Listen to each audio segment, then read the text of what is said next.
اعوذ باللہ من الشیطان الرجیم بسم اللہ الرحمن الرحیم وبہ نستعین وهو خیر ناصر ومعین وصلی اللہ علی سیدنا محمد وآلہ الطاہرین واللعن الدائم على اعدائهم اجمعین اما بعد فقد قال فإن قيل ما الدليل على وجوده فالجواب الدليل على ذلك أن كل زمان لا بد فيه من إمام معصوم وإلا لخل الزمان من إمام معصوم ما أنه لطف واللطف واجب على الله تعالى في كل زمان. ہماری گزشتہ گفتگو امامت کے بارے میں ہو رہی تھی. ہم امام عصر علیہ الصلوۃ والسلام تک پہنچے اور وہ ادلہ جو امام علی علیہ الصلوۃ والسلام کے علاوہ دوسرے ائمہ کے بارے میں تھیں وہ بیان کی جا چکی ہیں. اب یہ ہے کہ کیا امام عصر علیہ الصلوۃ والسلام کے بارے میں رسول اللہ صلی اللہ علیہ وآلہ وسلم کی فقط چند روایات ہیں جس طرح ابن خلدون کا گمان ہے، یعنی روایات بہت زیادہ ہیں. اس سے دیکھیے پیغمبر اکرم صلی اللہ علیہ وآلہ وسلم سے جو روایات ہیں وہ متواتر روایات ہیں، فقط 2 3 یا 4 روایات نہیں ہیں یا 27 روایات نہیں ہیں جس طرح ابن خلدون کہتا ہے، بلکہ روایات متواتر ہیں. صرف اور صرف رسول اللہ صلی اللہ علیہ وآلہ وسلم سے اگر روایات دیکھی جائے تو 600 روایات ہیں جو اس مسئلے کو بیان کر رہی ہیں. دیکھیے میں کچھ روایات کی جانب اشارہ کر رہا ہوں. مثال کے طور پر امام علیہ الصلوۃ والسلام اہل رسول سے ہیں. 399 روایات اور احادیث اس مطلب پر بیان کر رہی ہیں، اسی مطلب کو بیان کر رہی ہیں، دلالت کر رہی ہیں. بہت ساری روایات ایسی ہیں جو کہتے ہیں یواطی اسمہ اسم رسول اللہ، وہ رسول اللہ کے ہم نام ہیں اور رسول اللہ کی کنیت بھی جس طرح ہے اسی طرح ان کی کنیت بھی ہے. 48 روایات اسی حقیقت کو بیان کر رہی ہیں. انہو اشبہ الناس برسول اللہ خلقا و خلقا. 48 روایات اس حقیقت کو بیان کر رہی ہیں کہ وہ رسول اللہ کے ساتھ ظاہری خلقت میں، شکل و شمائل میں اور اخلاق میں رسول اللہ کی طرح ہے. یعنی سب لوگوں سے زیادہ شباہت جو ہے امام عصر علیہ الصلوۃ والسلام کو ہے رسول اللہ سے. اور 214 روایات یہ ہیں جو بیان کر رہی ہیں کہ انہو من ولد امیر المؤمنین، اور 147 روایات ہیں جو یہ بیان کر رہی ہیں کہ ان اسم ابیہ الحسن العسکری علیہ الصلوۃ والسلام، کہ امام عصر کا والد گرامی کا اسم گرامی امام حسن عسکری ہے. اور 107 روایات ہیں جو بیان کرے انہو من ذریت الحسین علیہ الصلوۃ والسلام. اور بہت ساری روایات ہیں جو کہتے ہیں کہ لہو غیبتان، اس کی 2 غیبتیں ہیں، غیبت کبریٰ ہے اور غیبت صغریٰ ہے. اور دوسرے کہ انہو الامام الثانی عشر، اور سب سے آخری امام ہے، آخری حجت خدا ہے. 136 احادیث اسی مطلب کو بیان کر رہی ہیں. اور عمرہ طویل، 318 روایات ہیں جو امام علیہ الصلوۃ والسلام کے طولانی عمر کو بیان کر رہی ہیں. اور امام کی طولانی عمر میں ضعیف لوگ جو ہیں، جو عقیدے میں ضعیف ہیں، وہ شک کرنے لگیں گے. اور امام کی حکومت جو ہے وہ عالمی حکومت ہوگی. 47 روایات یہی مطلب بیان کر رہی ہیں. اور امام کی ولادت جو ہوئی ہے وہ حضرت موسیٰ علیہ الصلوۃ والسلام کی مانند ہوئی ہے، یعنی مخفی ولادت ہوئی ہے. وہ 14 روایات اسی کو بیان کر رہی ہیں. 132 روایات ہیں جو کہہ رہے ہیں کہ یملأ الارض عدلا کما ملئت ظلما وجورا، اور مرور الزمان لا یشیبہ، زمانے کی گردش اسے بوڑھا نہیں بناتی، وہ جوان ہی ہے. یصلی عیسیٰ خلفہ. 25 روایات اس حقیقت کو بیان کر رہی ہے کہ حضرت عیسیٰ علیہ الصلوۃ والسلام جب آسمان سے آئیں گے تو امام عصر کے پیچھے نماز ادا فرمائیں گے. وَأَنَّهُ يَقُومُ بِالسَّيْفِ. بہت سی روایات اس حقیقت کو بیان کر رہی ہیں کہ امام کا قیام سیف سے ہوگا، وہی شمشیر جو لا سیف الا ذوالفقار کی صدا جس کے لیے آئے گی، وہی امیر المومنین کی سیف اور تلوار جو ذوالفقار ہے اسی کے ساتھ. دیکھیں رویت عملہ رویت الرسول. 30 روایات ہیں جو اسی مطلب کو بیان کر رہے ہیں کہ ان کے طرز زندگی اور ان کی طریقہ کار حکومت کا امام اثر علیہ الصلوۃ والسلام کا رسول اللہ کی طرح ہے. جس طرح رسول کا طرز عمل تھا اسی طرح امام اثر علیہ السلام کا ہوگا. هو المنتقم من اعداء اللہ. 19 روایات اسی مطلب کو بیان کر رہی ہیں. روایات بہت زیادہ ہیں، لذا 2-4 روایات نہیں ہے، یہ روایات متواترات ہیں. متواتر، اور یہ تواتر صرف اہل تشیع کے نزدیک نہیں ہے. یہ بھی بتا دوں کہ ممکن ہے بعض لوگ یہ گمان کریں کہ یہ جو روایات آپ کہہ رہے ہیں متواتر یہ شیعہ روایات ہوں گی متواتر، لیکن اہل سنت کے ہاں اس طرح کی بات نہیں ہے. نہیں، ہم نے مفصل ایک مقالہ لکھا ہے جس میں ایک فصل مستقل قرار دی ہے تواتر احادیث مہدی علیہ الصلوۃ والسلام. یعنی امام اثر علیہ الصلوۃ والسلام کے بارے میں جو روایات ہیں وہ متواتر ہیں. اس تواتر کو علماء اہل سنت نے قبول کیا ہے، اور وہاں تفصیل سے ہم ان کی عبارات کو بھی ذکر کر چکے ہیں. میں فقط 1-2 کا نام لے رہا ہوں. مثال کے طور پر آپ دیکھیے ابن حجر مکی، وہ بھی اس کو متواتر روایت سمجھتے ہیں. آپ یہ دیکھیے مثلا صاحب فتح القدیر، انہوں نے ایک شوکانی، انہوں نے ایک کتاب لکھی ہے امام اثر کے بارے میں. وہاں بھی یہ اعتراف کرتے ہیں کہ امام اثر کے بارے میں جو رسول اللہ کی روایات ہیں کہ وہ ذریت رسول سے ہے، اور وہ قیام فرمائیں گے، ظہور فرمائیں گے، اور زمین کو عدل اور انصاف سے بھر دیں گے جس طرح وہ پہلے ظلم و جور سے بھر چکی ہوگی. یہ مطلب متواتر روایات کے ذریعے سے ثابت ہے. اور اسی طرح بہت سارے علماء نے اس حقیقت کو بیان کیا ہے. وقت کی قلت کی وجہ سے ہم ان کے نام نہیں لے رہے اور ان کی عبارات کو نہیں بیان کر رہے. ہمارا جو مقالہ ہے اسی کی طرف رجوع کیجئے، اس میں بہت سارے مطالب اور بھی ہیں. تو بہرحال یہ امام اثر علیہ الصلوۃ والسلام کے بارے میں تھے. ایک مطلب اور جو یہاں مناسبت ہے اس لحاظ سے کہ کیا امام اثر علیہ الصلوۃ والسلام پیدا ہو چکے ہیں؟ تو کیا اہل سنت میں سے کچھ ہیں علماء اس طرح کے جو کہہ رہے ہیں کہ ہاں پیدا ہو چکے ہیں؟ دیکھیں شیعہ اور سنی میں جو اہم اختلاف ہے امام اثر کے بارے میں وہ یہی ہے کہ آیا پیدا ہو چکے ہیں یا پیدا ہوں گے.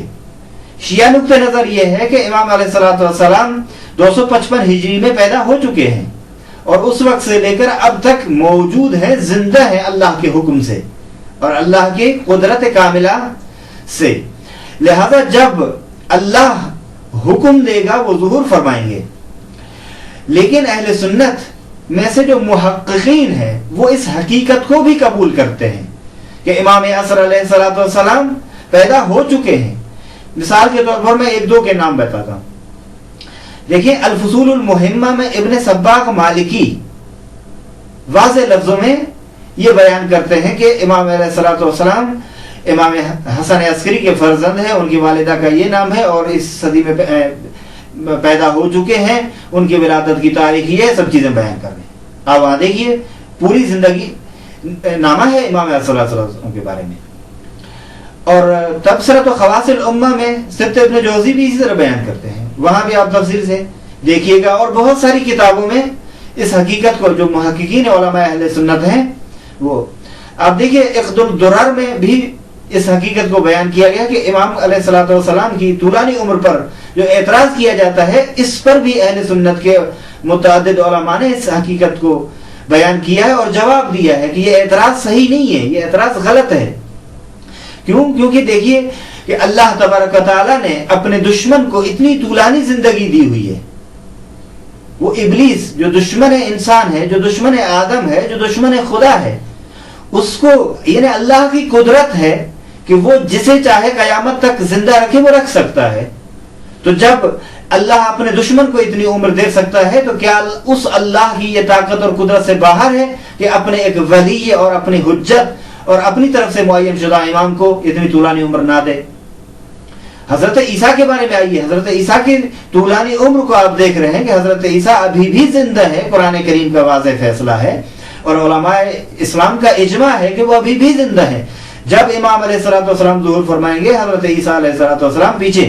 یہ صحیح بخاری کی روایت کو دیکھیے. صحیح بخاری میں ہے کہ کیف انتم، کیا صورتحال ہوگی آپ کی اس وقت جب عیسیٰ علیہ الصلوۃ والسلام آئیں گے اور آپ میں سے ایک ان کی امامت کریں گے اور عیسیٰ اس کے پیچھے نماز پڑھیں گے. اس کی شرح میں فتح القدیر میں بھی ہے اور فتح الباری میں بھی ہے اور دوسری کتابوں میں بھی ہے.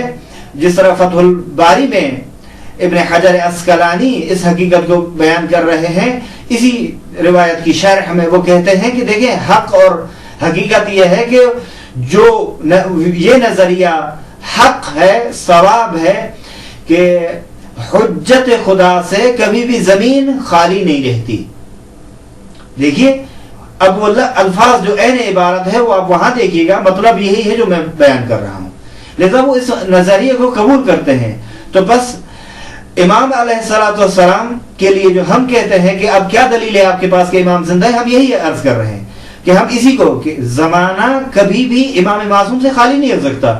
یہ صاحب کتاب کی عبارت بھی یہی ہے، یعنی ہر زمانے میں ایک امام معصوم کا ہونا ضروری ہے، یا دوسرے لفظوں میں ہر زمانے میں ایک حجت خدا کا ہونا ضروری ہے. جب ہر زمانے میں ایک حجت خدا کا ہونا ضروری ہے، اگر اب امام علیہ الصلوۃ والسلام کو بعنوان حجت خدا اور امام عصر نہ سمجھا جائے تو لازم آتا ہے کہ زمانہ امام وقت سے خالی ہو گیا، جس کے نتیجے میں اور بہت ساری روایات جو اس حقیقت کو بیان کر رہی ہیں کہ لولا الحجہ لساقط الارض باہلھا، اگر حجت خدا نہ ہو تو زمین اپنے ساکنین کو لے کر دھس جائے گی، زمین نہیں باقی رہے گی، زمین کی فنا ہو جائے گی. لہذا زمین کا باقی رہنا دلیل ہے کہ کوئی ہے جو زمین پر بعنوان امام ہے اور حجت خدا ہے. تو بس چونکہ امام کا ہونا لطف ہے اور لطف ہر زمانے میں اللہ پر واجب ہے، بس ہر زمانے میں ایک اللہ کی جانب سے منتخب امام کا ہونا ضروری ہے، اور وہ اس زمانے میں صرف امام عصر علیہ الصلوۃ والسلام.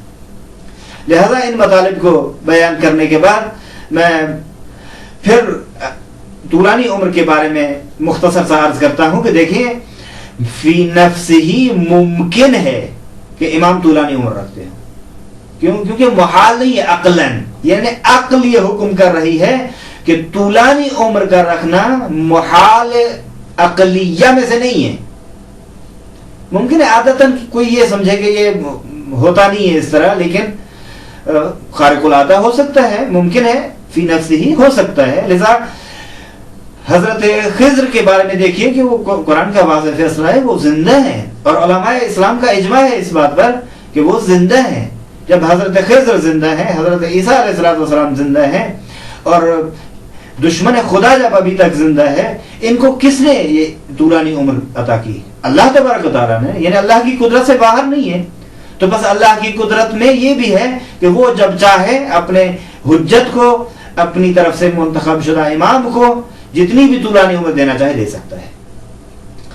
اور دوسری بات یہ کہ امام علیہ السلام کی جو طولانی عمر ہے وہ ایک عجیب سی بات نہیں ہے، چونکہ سائنس میں یہ ثابت ہو چکا ہے کہ انسان اگر صحیح اور سالم رہنا چاہتا ہے اور اپنی صحت کا خیال رکھنا چاہتا ہے تو بہت طولانی عمر زندہ کر سکتا ہے، زندگی ہو سکتی ہے، یعنی اس کے لیے فنا نہیں ہے. اور بہت سارے معمرین ہو چکے ہیں جن کی بہت زیادہ طولانی عمر تھی. ان میں سے حضرت نوح علیہ السلام کی عمر قرآن میں واضح موجود ہے، آپ اس کو دیکھیے گا، اس پہ غور و فکر کیجیے گا. لہٰذا جب ہم حضرت نوح کے بارے میں دیکھتے ہیں کتنی طولانی عمر اس نے زندگی گزاری ہے. اب حضرت موسیٰ علیہ السلام کی زندگی کو دیکھیے، کتنی طولانی عمر تھی ان کی. اور بہت سارے ایسے انبیاء اور اوصیاء گزرے ہیں جن کی طولانی عمر تھی. بس طولانی عمر پہ اعتراض کرنا حقیقت میں قدرت کاملہ الہی پر اعتراض کرنا ہے. وإلا حقیقت حال یہ ہے کہ امام عصر علیہ السلام چونکہ اللہ کی حجت ہیں، اللہ نے انہیں زندہ رکھا ہوا ہے، باقی رکھا ہوا ہے. لہذا جب تک اللہ نے انہیں غیبت میں رکھا ہوا ہے تب تک وہ زندہ رہیں گے، غائب رہیں گے، اور ظہور کے بعد بھی جب تک اللہ چاہے گا اس دنیا میں زندہ رہیں وہ زندہ رہیں گے. اور ہم انشاءاللہ اسی مطلب کو بعد میں کسی موقع پر تفصیل سے بیان کریں گے. ہم آتے ہیں اب امام عصر علیہ السلام کے بارے میں جو صاحب کتاب نے جواب دیا ہے اس کو پڑھتے ہیں تاکہ عبارت بھی واضح ہو جائے. سوال یہ تھا کہ مد دلیل علی وجود ہی، امام علیہ السلام کے وجود پر دلیل کیا ہے؟ تو فل جواب ان کی طرف سے جواب یہ ہے کہ الدلیل علی ذلک، دلیل اس مطلب پر یہ ہے کہ ان کل زمان لا بد فیہ من امام معصوم، ہر زمانے میں ایک امام معصوم کا ہونا ضروری ہے، والا اگر یہ نہ ہو تو ہر زمان میں امام واللطف واجب علی اللہ تعالی فی کل زمان.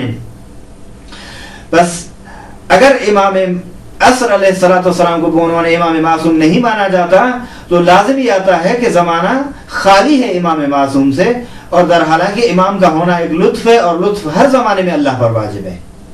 عبارت پہ غور کیجئے. بس میں پھر عبارت کو دہراتا ہوں تاکہ مطلب واضح ہو جائے. بس سوال یہ تھا کہ مدلیل علی وجودہ، امام کے موجود ہونے پر دلیل کیا ہے؟ جواب یہ ہے الدلیل علی ذلک ان کل زمان لا بد فیہ امام معصوم، ہر زمانے میں ایک امام معصوم کا ہونا ضروری ہے. وَإِلَّا لَخَلَ الزَّمَانُ مِنْ إِمَامٍ مَعْصُومٍ، وَإِلَّا زمانے کا امام معصوم سے خالی ہونا لازم آتا ہے. در حالانکہ انہ لطف، امام کا ہونا ایک لطف ہے، واللطف واجب علی اللہ تعالی فی کل زمان، ہر زمانے میں اللہ پر لطف واجب ہے. بس ہر زمانے میں ایک امام معصوم کا ہونا ضروری ہے، اور اس وقت امام عصر علیہ الصلوۃ والسلام کے علاوہ کوئی اور امام نہیں ہے، کوئی اور حجت خدا نہیں ہے. فَإِنْ قِيلَ، اب یہ سوال یہ ہے کہ اصلا امام غائب کیوں ہوئے؟ ما وجہ استتارہ، ان کے مستتر ہونے، ان کے مخفی ہونے کا سبب کیا ہے، وجہ کیا ہے؟ فالجواب، تو جواب یہ ہے وجہ استتارہ لکثرت العدو، دشمنوں کی کثرت، وقلت الناصر، اور دوستوں اور محبوں اور ناصروں کی قلت. یہ ایک جواب ہے. دوسرا جواب یہ جاز ان یکون لمصلحۃ خفیۃ، ممکن ہے کہ مصلحت خفیہ کی وجہ سے ہو جس کا علم اللہ کو ہے، ہم نہیں جانتے کہ وہ مصلحت کیا ہے. وجاز ان یکون لمصلحۃ خفیۃ استأثر اللہ تعالی بعلمها، جس کو اللہ نے اپنے لیے، جس علم کو اپنے لیے اللہ نے ذخیرہ کیا ہوا ہے، اپنے لیے رکھا ہوا ہے، وہ مصلحت صرف اللہ ہی جانتا ہے، کسی اور کو معلوم نہیں ہے. تو اب یہاں جب یہ بات ہو گئی تو میں ضروری سمجھتا ہوں کہ امام عصر علیہ الصلوۃ والسلام کی ولادت کے بارے میں ایک روایت بھی بیان کر دوں. دیکھیے روایت جو یہ ہے وہ حضرت حکیمہ خاتون سے یہ روایت ہے. حضرت حکیمہ خاتون حضرت امام جواد علیہ الصلوۃ والسلام کی دختر نیک اختر ہیں، اور امام رضا علیہ الصلوۃ والسلام کی پوتی ہیں، امام ہادی علیہ الصلوۃ والسلام کی خواہر ہیں اور ان کی بہن ہے، اور امام حسن عسکری علیہ الصلوۃ والسلام کی پھوپھی ہے. دیکھیے یہ میں تعارف کروا رہا ہوں مختصر حضرت حکیمہ خاتون کی، کتنی عظیم بیوی ہیں. خود حضرت حکیمہ خاتون فرماتی ہیں کہ کان مولد القائم لیلۃ النصف من شعبان، ولادت جو ہوئی ہے امام عصر علیہ الصلوۃ والسلام کی وہ نیمہ شعبان کو ہوئی ہے، 15 شعبان کو. اچھا وہ سن کیا ہے؟ سنت 55 و 200، 255 ہجری میں. وہ امہ نرجس، اور ان کی والدہ گرامی کا نام نرجس ہے. اچھا قالت حکیمہ، بعض روایات میں حلیمہ استعمال ہوا ہے، بہرحال حکیمہ اور حلیمہ دونوں صحیح ہے. فلما وضعتہ، دیکھیے امام حسن عسکری علیہ الصلوۃ والسلام نے کہا تھا کہ پھوپھی آج ہمارے ہاں رہیے، ایک امر الہی ظہور پانے والا ہے اور آپ ہمارے ہاں رہیے. فلما وضعتہ، وہ بی بی رہی پوری رات، وہ بی بی یہ انتظار کرتی رہی. صبح کا وقت نزدیک ہوا، بی بی کے ذہن میں آیا کہ وہ امر واقع تو نہیں ہوا. اب یہ ذہن میں آنا تھا کہ امام حسن عسکری نے انہیں آواز دے کر کہا کہ یا امہ لا تستعجلی، اے پھوپھی جلدی نہ کیجئے، وہ امر الہی ابھی، وہ امر واقع ہونے والا ہے، رونما ہونے والا ہے. وہ فرماتی ہیں کہ میں جب نزدیک تھی، بیٹھی ہوئی تھی، فلما وضعتہ، دیکھا کہ اچانک حضرت بی بی نرجس نے ایک بچے کو جنم دیا. میں نے دیکھا وہ بچہ زمین پر آیا، زمین پر آتے ہوئے سجدہ کیا اس بچے نے. وَإِذَنْ عَلَىٰ عَضُدِهِ مَكْتُوبٌ مِّن نُورٍ، دیکھیے مشارق الانوار میں صفحہ نمبر 157 میں بن نور لکھا ہوا ہے، اور غیبت شیخ میں مکتوب من نور لکھا ہوا ہے، یہ نور کے ساتھ ایک عبارت لکھی ہوئی تھی ان کے بازو پر، جاء الحق وزهق الباطل، یہ عبارت تھی. وہ بی بی فرماتے ہیں فجئت به الى الحسن، جب پیدائش ہوئی، جب وہ آئے تو میں ان کو لے گئی امام حسن عسکری کے قریب. فمسح يده الشريف على وجهه، تو امام حسن عسکری نے اپنے پاکیزہ ہاتھ اس نومولود بچے کے چہرے پر پھیرے. وقال، اور امام حسن عسکری نے فرمایا تکلم یا حجت اللہ. بہت بڑا مقام ہے. دیکھیے کہ ابھی امام علیہ السلام پیدا ہوئے ہیں اور ابھی امام وقت اسے حکم دے رہے ہیں کہ اے اللہ کی حجت، گفتگو کیجئے. وبقیت اللہ وخاتم الاوصیاء، ہم یہی کہیں گے کہ وہ خاتم الاوصیاء ہیں، وہ آخری امام ہیں. وصاحب الکرۃ البیضاء والمصباح من البحر العمیق الشدید الضیاء. اچھا آگے کیا؟ تکلم یا خلیفۃ الاتقیاء یا نور الاوصیاء، اے اوصیاء کے نور اور اے پرہیزگاروں کے خلیفہ. وقال، جب یہ کہا تو امام زمان علیہ السلام جو ابھی پیدا ہوئے ہیں انہوں نے یہ عبارت دہرائی اور یہ شہادتین کا کلمہ جاری کیا. کہا اشہد ان لا الہ الا اللہ واشہد ان محمدا عبدہ ورسولہ واشہد ان علیٰ ولی اللہ. یہ مشارق الانوار میں ہے لیکن غیبت طوسی میں ہے. واشہد ان علیٰ امیر المؤمنین حقا ثم عد الاوصیاء الیہ. دیکھیں پھر ہر ایک امام امیر المومنین کے بعد ہر وصی اور امام کا نام لیا اپنے تک، یعنی امام حسن مجتبیٰ کا نام لیا، امام حسین علیہ السلام اور امام سید سجاد علیہ السلام، امام باقر علیہ السلام، امام صادق علیہ السلام، امام کاظم علیہ السلام، امام رضا علیہ السلام، امام تقی علیہ السلام، امام علی نقی علیہ السلام، امام حسن عسکری علیہ السلام. لذا یہ تمام کے تمام ائمہ کے نام لیے. ابھی پیدا ہوا ہے یہ بچہ. فقال له الحسن، امام حسن علیہ السلام نے کہا اقرأ ما نزل علی الانبیاء، پڑھو اے بیٹا وہ کتب جو انبیاء پر نازل کی گئی، وہ صحیفے اور کتب پڑھو. فابتدأ بصحف ابراہیم، صحف ابراہیم سے ابتدا کی. فقرأها بالسریانیہ، سریانی زبان میں صحیفہ ابراہیم کو پڑھا. ایک صحیفہ کو نہیں، صحف ابراہیم کی تلاوت کی، بہت سارے صحیفے. ثم قرأ کتاب نوح و ادریس، کتاب نوح اور ادریس کی تلاوت کی. و کتاب صالح، اور کتاب صالح کی تلاوت کی. و تورات موسیٰ، اور حضرت موسیٰ پر نازل شدہ کتاب تورات کی تلاوت کی. و انجیل عیسیٰ، اور حضرت عیسیٰ پر نازل شدہ کتاب انجیل اس کی تلاوت کی. و فرقان محمد، اور پیغمبر پر نازل شدہ کتاب جو قرآن کریم ہے جس کا نام فرقان استعمال کیا گیا ہے یہاں، اس کی تلاوت کی.